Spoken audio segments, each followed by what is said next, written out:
This is WZRD Chicago 88.3 FM. And we have with us at WZRD via Zoom, Becca Greenstein. She is part of Chicago Books to Women in Prison. How are you today, Becca? Doing well. How are you? Very, very well. So glad to have you join us at WZRD. First of all, what is your position at Chicago Books to Women in Prison? Yeah, so CBWP is an all-volunteer organization, and I'm on the board this year serving as vice president. So I help make some decisions for the organization as well as do regular volunteer shifts and some outreach duties as well.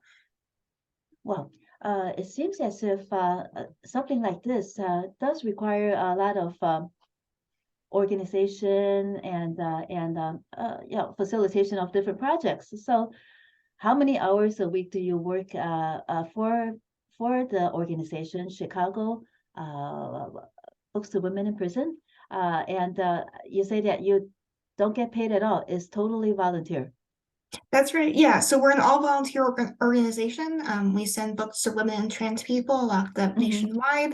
Mm-hmm. For your question about time, it really varies. So if I'm volunteering in person, that's a 3-hour shift. But I do shift lead usually, so that means getting there a bit early and staying a bit later.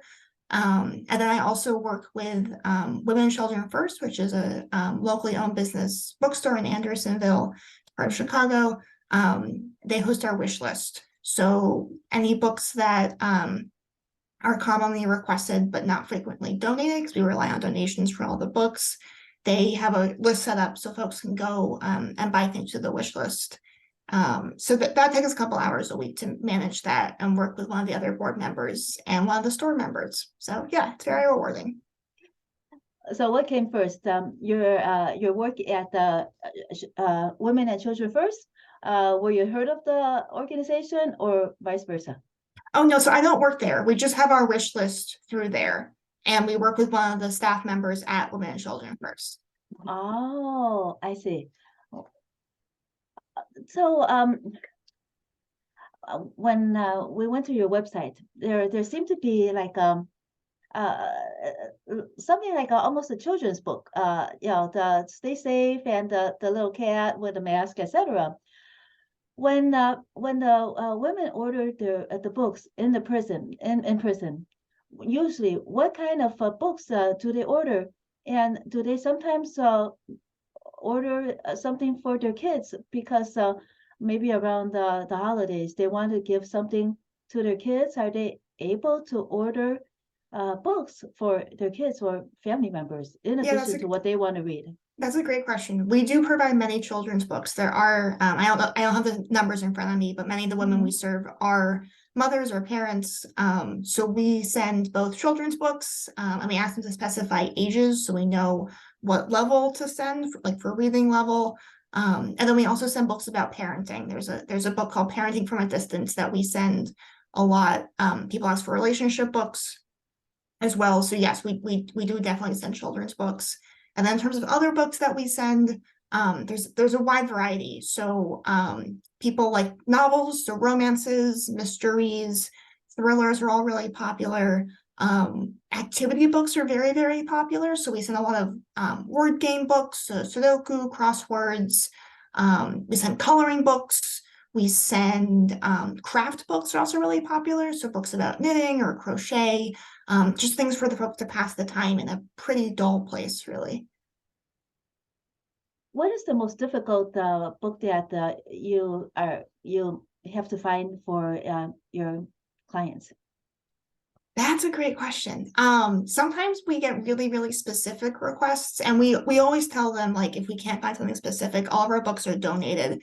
Hmm. So maybe they give us an author, and we have the book that they've already read by that author, so we can't send that author. But then we try and find a similar author. So if they want, yeah, I don't know, like a romance book and like Nora Roberts. We sent a lot of Nora Roberts. That's not the best example. But say we didn't have any Nora Roberts, well, we find a different romance offer, like maybe a Debbie McLemore book or something.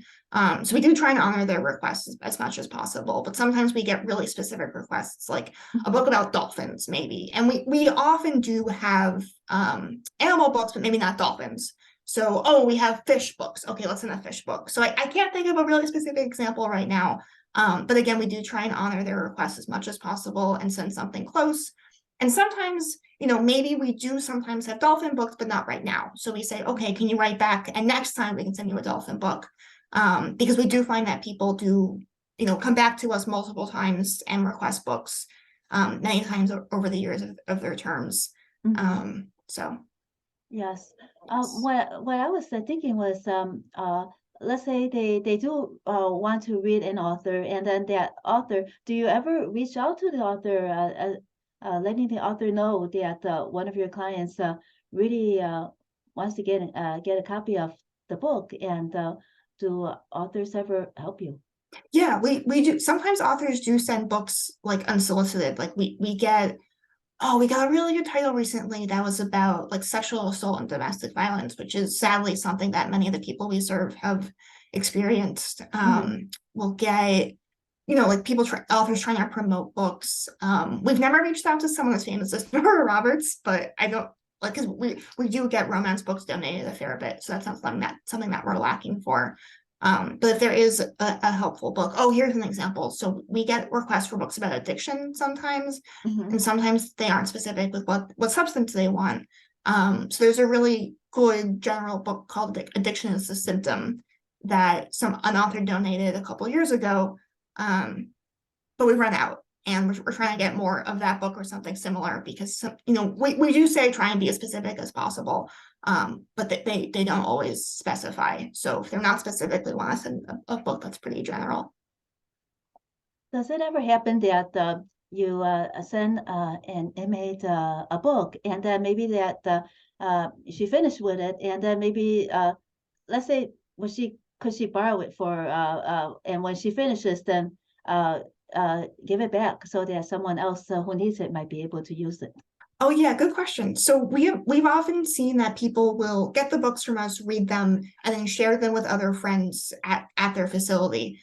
So we don't we don't want them to send them back to us, because then but we have other books to send out, but we want them to share with their friends, and we know they do this because they tell us they do, which is really good. So yeah, maybe your friend got the Nora Roberts book that you really wanted, and you can now read it too. What about some incarcerated women who want to study up on how to legally address their case? Or maybe they have a medical condition, or their family member has a medical condition, and then they want to do research and they need a specific volume. Are you able to help with those? Yes, we get requests for legal information a fair bit. There's a couple titles that we'll send, like law dictionaries. There's a jailhouse lawyer's handbook that we send. So those are some examples. And then for medical advice, yes, sometimes people reach out saying, I have breast cancer. Can you help? Can you send some resources about breast cancer, for example? Exercise is another really popular subject. We get people want yoga, like, things that they can do in their facilities without much equipment. I was going to say something else. Oh, about like the disability books, because some of the folks we serve are disabled.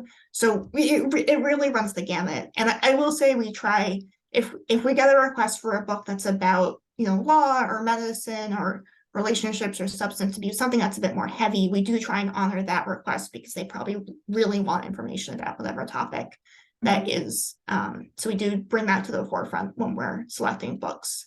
Because when they send their requests, we ask them to pick 5 or more topics, like general topics, so we can sort of select through what they've picked. And maybe we often run out of urban books, for example. We get a ton of requests for those. We don't really get those donated. So if they select urban, maybe there are other choices, so we go to other options. But again, we do try and honor their requests as best as possible. How cooperative are prisons in helping in letting you letting your Chicago Books to Women in Prison organization bring books to women in prison? Yeah, good question. So it varies. There are some facilities that only accept new books and they have to be in really, really good condition. There are some facilities that say you can't send calendars, for example. And we have a list on the wall at our site, which is in a church in Ravenswood, where this prison doesn't accept coloring books, for example. So you can't send coloring books. We do try and send composition books journals, like just full of line paper, so they can write stories. Some of them are trying to publish books, some of them just want to write letters to family. But some prisons won't accept those. So then we have to get a little creative and say, okay, well, here's like what do we call them? Like a prompt book with exercises. So it's not like a journal traditionally, but there is space to write and reflect on your feelings. And we do get returns, and that is part of volunteering, is someone will go through the books that have been returned and see why. And sometimes it's just because the woman was moved to another facility or the address was wrong, so then we have to return those. But that's not the books themselves. But then sometimes they say, oh well, this has nudity, because you can't send books with nudity. So they are strict, but we've tried to keep abreast of the restrictions and send books that meet their requirements. So has it changed over the years, the different requirements, and do the prisons usually explain what the reason behind these requirements? I know that you mentioned some of the reasons, but does it sometimes happen that they just say no and no explanation? Yes. Yep. And every person's different. So as I said earlier, I think we serve trans people in prisons, and there's a really great book called Trans Bodies, Trans Selves, which is nonfiction. It's a primer for helping folks who are trans, and that's been rejected. And that can be a lifeline. I think because of the nudity issue, but I think we'd sent that book to that prison before, so it was a bit of a shock to get it back as a return. So yeah. Oh, and there was a time when federal prisons only accepted new books, but that's changed. As a rule, federal prisons tend to be a bit stricter than state prisons, but that's also up to the whim of whatever staffer is going through the mail that day. So it's hard to keep track of because it doesn't really make sense. Yes. Actually, why do books have to be new? People borrow books from libraries all the time. Yeah, you're right. I think the staff are worried that we'll write a message in the book and send it to the woman who's incarcerated, which is it's very silly. Doesn't really make sense. But again, the rules don't make sense because the carceral system doesn't make sense. So what about the books that do have nudity? Are you allowed to send in audiobooks, or is it just that women in prison do not have access to any a device that could play an audiobook? Yeah, we can't send audiobooks. We can't send magazines. That's another limitation. Yeah, but they don't tend to have devices unless they're given them by the staff and then taken away at the end. So yeah. And for magazines, why no magazines? Not even like very straightforward magazines that don't have offensive content?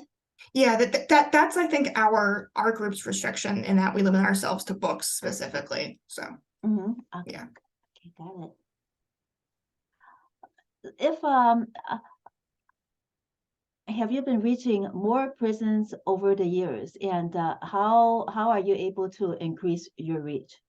Yeah, we have been. There's a couple states that we hadn't really been getting to that much, and now we're like Kentucky, for example. We're sending a lot to Kentucky recently. Hawaii, there's a federal prison in Hawaii that we've been sending to, and we advertise in newsletters that the women get. Word of mouth also. How else? The staff will sometimes refer women, and sometimes the staff write on behalf of the women, this person wants some suspense books, could you send some of those? And then we'll say, so and so referred you to us, here's all the information. And then with every order, we include a new order form. So we give them the chance to request again, which again, they do, because we do see many people come back to request books again, which is really good. How else? Oh, sometimes people request books on behalf of their family members, which is nice. So yeah, people hear about us from a wide range of places, and the orders haven't stopped. So it's not like we're gonna, see a dearth of orders anytime soon, which is good that we can keep doing our work. What kind of newsletters do you advertise in? Do prisons have newsletters? Yeah, there's letters that go out to prisons all over the country, and we also, one thing that we send is a resource list with various resources that can help folks in prison for various things that they might need. So we get the word out there. So what do you mean by a resource list? I understand what a resource list is. Do you put it in the book or do you put it in the newsletter? Yeah, so we send, it's like a 8.5 by, or 8.5 by 11 piece of paper with a long list of resources that that they can use. And we as a rule send only 3 books, but the resources doesn't count as one of those options. They can sort of get an extra list. And I guess also on that topic, we send parenting resource lists, we send disability ones, we send LGBTQ resources. So we do try and get as much information as possible in one package, but sometimes that's a book, sometimes that's a resource list. So what you mean is that you send the resource list along with the package of books that you send to the inmates. Yeah, exactly. We have with us, joining us, another fellow WZRD broadcaster. Welcome. And Becca, this is we try to remain anonymous while we're on the air. Hello, Wizard. Hello, station manager Wizard. Hello, Becca. It's so nice to be here today. Nice to meet you as well. Yeah, absolutely. I listened to most of the interview, so please excuse me if I ask a repeat question. But do you have for your, do they select the books, or do you have a selection of books, like a menu of books for them to choose from? Yeah, so we have an order form, which has a long list of different types of books. And then when they mail it back to us, they share, I would like a mystery, I would like a word search, I would like a book about learning Spanish, I would like a dictionary. They give us a long list. And that's actually really helpful if they select more options than fewer, because, say we're out of dictionaries, which never happens, but say we were out of dictionaries, so we could pick a different option. And we also like to sort of combine different types of resources. I was saying earlier, if we get a request for something like legal advice or medical advice or trauma or abuse, like we do want to honor that and send a book about the heavier topic, but then we also want to mix it up and maybe send a romance to sort of get them reading and to keep them busy. So yes. And so you have like a board, and what is your decision-making process? Do you do mostly heavier topics, or some humor, or how do you do that? Do you include Bibles? Yes. Yeah, we do include Bibles, but again, it's based on what each person wants and requests from us, either on the form or on a piece of paper. And we try and give a mix again, so to honor their requests as much as possible.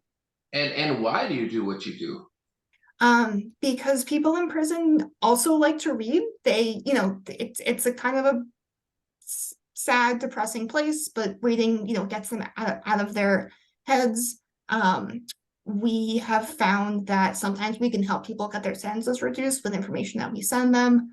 And it's a lifeline to the outside. We also don't know how, what contact these people have with the outside world other than us. So on the back of in each package, we send an invoice that says their name and their DOC number. On the back, we write a note. So, dear Sarah, thanks for your order. Here are the books that you wanted. I really hope you like this book by Nora Roberts. I keep saying Nora Roberts.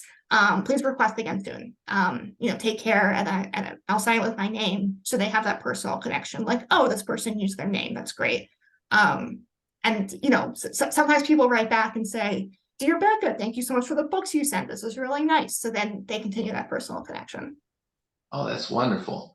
That is absolutely wonderful. And I heard earlier, of course, no obscenities or different, or no certain subject materials or things due to the prison's rules.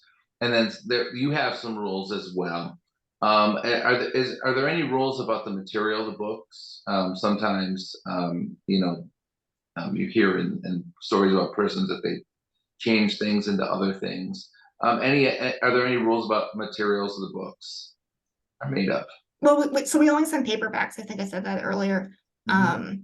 And then as I said, no nudity, no like very violent books in general. And then some prisons have more specific restrictions that we try and honor, even though it's hard because the restrictions don't make sense. So yes. And are you working with other organizations, and how do you get your funding to do what you do? Yeah, so we're relying on donations. It's an entirely volunteer-run organization as well. So we have a wish list through Women Children First. So folks do want to help out. That's a really good way to give, is by buying books or buying gifts, like putting money on our gift cards so we can buy books that we've run out of, which I'm one of the people who manages that. So I was there yesterday and there were no more legal dictionaries, so I put an order in for some legal dictionaries. That's a great way to help. If you want to volunteer, you can find information on our website. We're also on all of the major social medias, so Twitter, Facebook, and Instagram.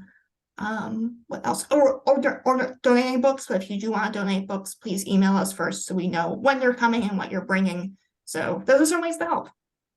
And do you work mostly with publishing companies, or mostly with you work with local authors? What kind of publishing requirements do you have? Any? Yeah, so all of our books are donated. So whoever is donating books, we don't really have partnerships with publishers beyond the bookstore. But if you're, you've read a bunch of thrillers and you're done with them and you want to donate them, that's a great thing to donate because we send a lot of those out. And do you work with prison library systems or no? A little bit. Sometimes the prison libraries are really, really limited. It's not like they're going to have that one specific book that the person's looking for. They'll have just sort of general hodgepodge of books. So sometimes the prison librarian will refer the folks to us to get more of a range of titles.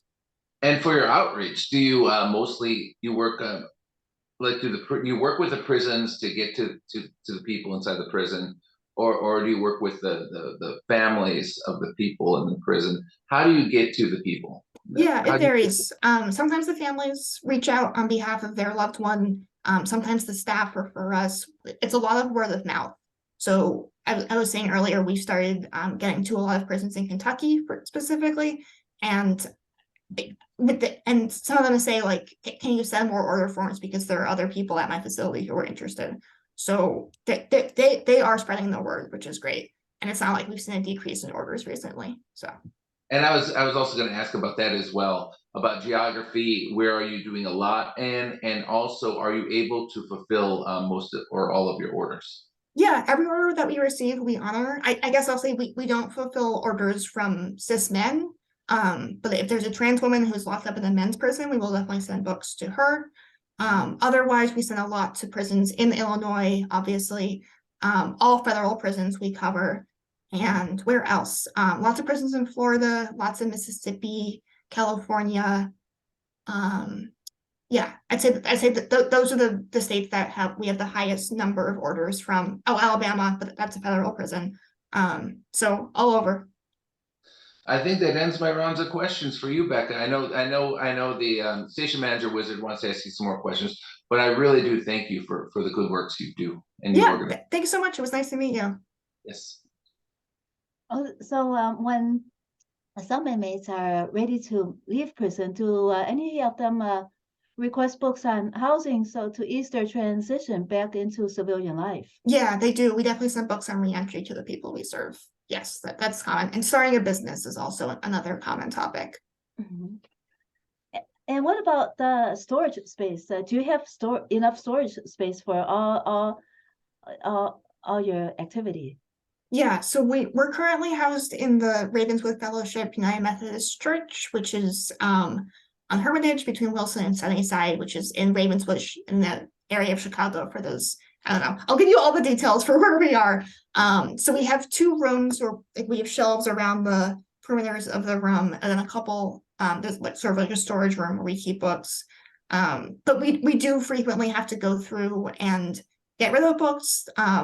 Either they're old or they're falling apart, or they really aren't helpful for serving the women that we work with. So like any good library, we do perform weeding for any librarians out there. So yep. And the church has been very, very accommodating in terms of space and time and resources. So that's been very helpful. What about the people? I know that you say that no magazines, but some people have like a big collection of National Geographics, and a lot of that is very calming and very useful articles. No exceptions at all concerning magazines. Yeah, so I don't quite know where the no magazine restriction came from, but you can get content that's in National Geographics in like a history book or a science book as Mhm. well. So Mhm. you can get that information other places. So they would be able, right? And then, do you get any requests for those volumes that National Geographic publishes? Those coffee table volumes sometimes they are, well, no, because they're hardcovers, but some of them do have softcover editions as well. Yeah, I haven't seen a request for National Geographic specifically in a while. Then let's go back to the beginning. Who and why and when did the Chicago Books to Women in Prison start? That actually, I don't know. So I've only been involved for about 3 years. I know this year was our 20th anniversary, but I'm not sure who, I actually don't think any current volunteers have been around that long. So I actually can't answer that question. I'm sorry. That's But okay. it's been about 20 years. I can tell you that much. Oh, well, that's significant. And so it started in Chicago then. Mhm. And so the most reach is within Illinois and Chicago. We send a bunch of books to prisons in Chicago or in Illinois. We do work with Cook County Jail to send books to people who are temporarily locked up there. Is it mostly Illinois? I don't know. I have to look at stats. Illinois is definitely one of our biggest states that we send to, but Florida, there's a bunch of prisons in Florida that we send to as well. So I think it's one of those, or California. I don't know. I would have to look at statistics. But yes, we definitely serve local folks. And what are some organizations that you collaborate with? Yeah, so that's a great question. We work with Women's Justice Institute. We work with Moms United Against Violence and Incarceration. We work with other Books to Prisoner programs. There's a Midwest Books to Prisoner program. There's a program called Liberation Library that sends books to children. So, and these are all Chicago-based organizations as well. And then I know folks at the other folks in the organization have talked to other Books to Prisoner programs around the country because we're not the only one. We don't exist in a vacuum. So yeah, and there is definitely potential for people to get books from multiple sources, which is great. The more reading, the better. Are there any returning citizens, women that have joined your organization? Oh, like folks who've been in prison and then join? Yes. I think so. I can't name anyone offhand, but there are definitely people who have like family members who've been locked up, who come with that background to work with us, which is nice to get that experience and all that knowledge. So in other words, you're saying that you're learning, the organization is learning from those family members, or is it vice versa? Both, definitely. Yeah, it's a mutually beneficial partnership. Any plans for the coming year and the near future, and you know, something other than what you're doing now? Yeah, I think just continuing the good work, strengthening our partnership with Women and Children First, continue to rely on the support of good people who are listening to this radio show and who can look us up on social media and follow us and tell your friends about us. Volunteering is another way to get involved, as I've done and continue to do. So, just keep doing what we're doing. Yeah. And let's say maybe there are some women in shelters. There are a lot of people with housing issues now. If there were like some women in shelters, would they be able to request some books, or is it all only for incarcerated women? Yeah, so we're limited to prisons and then Cook County Jail. I'm sure there are services that would help people in shelters, which I don't know offhand, but yeah, that would not be us, but sorry. Okay.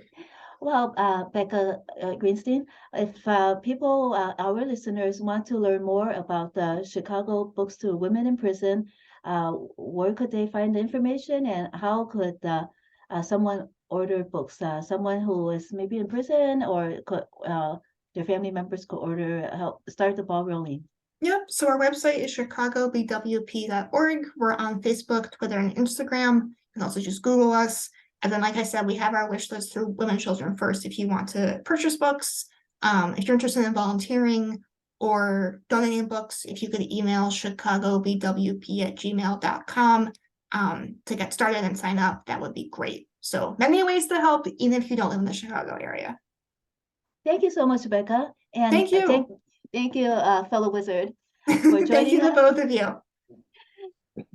This is WZRD Chicago 88.3 FM.